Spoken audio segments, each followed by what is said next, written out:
दोस्तों आज हम बात करेंगे इलेक्टोरल बॉन्ड्स के बारे में।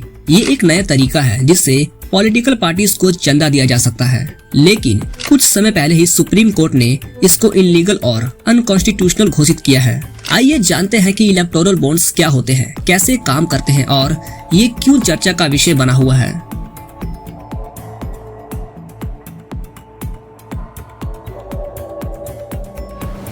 इलेक्टोरल बॉन्ड्स भारत सरकार द्वारा चलाई गई एक प्रकार की फाइनेंशियल इंस्ट्रूमेंट है जो पॉलिटिकल पार्टीज के लिए डोनेशन कलेक्ट करने के लिए डिजाइन किए गए हैं। ये बॉन्ड्स गवर्नमेंट ऑफ इंडिया के थ्रू इशू किए जाते हैं और डोनर्स उन्हें किसी भी पॉलिटिकल पार्टीज को डोनेट कर सकते हैं। ये बॉन्ड्स फिजिकल फॉर्म में होते हैं और डिजाइनेटेड ब्रांचेस के थ्रू अवेलेबल होते हैं। डोनर्स एक बॉन्ड परचेज करता है और उसको किसी भी पॉलिटिकल पार्टीज को डोनेट कर सकता है।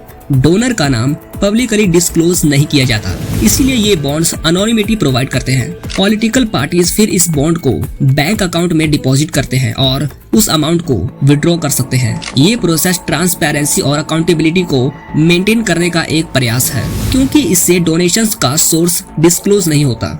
आसान शब्दों में कहा जाए तो ये एक तरीका है जिससे लोग या कंपनीज इंडियन स्टेट बैंक से कुछ विशेष चीजें खरीद सकते हैं और किसी भी राजनीतिक दल को अनजान तरीके से डोनेशन दे सकते हैं। ये एक प्रकार का कमिटमेंट लेटर है जिसमें भारत का कोई भी नागरिक या कंपनी स्टेट बैंक से कुछ विशेष चीजें खरीद सकते हैं और अपनी पसंद की किसी भी राजनीतिक दल को अनजान तरीके से डोनेशन दे सकते हैं। इस बॉन्ड को SBI से 1000 से 10 मिलियन रुपीस तक के मूल्यों में खरीदे जा सकते थे। दोस्तों इस स्कीम को लेकर कुछ शर्तें भी थी, जैसे इन बॉन्ड्स को केवल वही राजनीतिक दल प्राप्त कर सकता है जिसे चुनाव आयोग से मान्यता मिली हो और जिसका पंजीकरण हो चुका हो। इसके अलावा चुनावी चंदे को प्राप्त करने वाले दल का वोट शेयर लोकसभा या विधानसभा चुनाव में 1% या उससे अधिक होना चाहिए। चुनावी चंदे को लेकर नियम काफी आसान बनाए गए हैं, जिसके अनुसार किसी भी व्यक्ति, समूह या कॉरपोरेट कंपनी को इन चंदों को खरीदने की अनुमति है।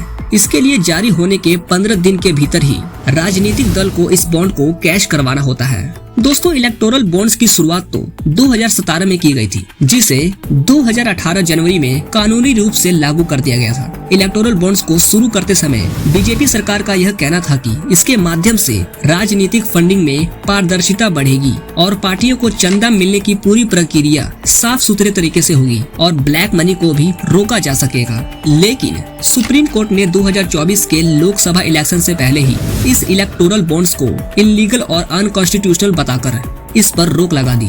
कोर्ट का कहना था कि वोट देने वाले को यह जानने का पूरा अधिकार है कि फंडिंग कहां से आ रही है।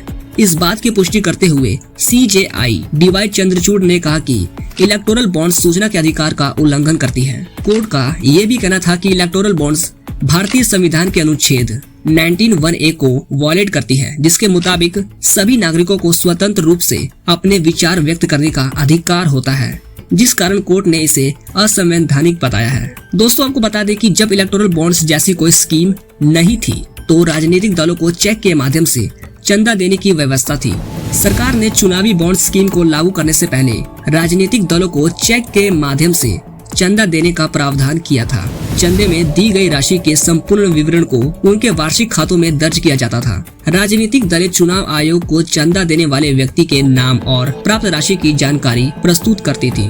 इस प्रकार की स्थिति में कॉरपोरेट्स अक्सर बड़ी राशि के चंदे देने से बचते थे, क्योंकि इसकी संपूर्ण जानकारी आयोग को सौंपनी होती थी।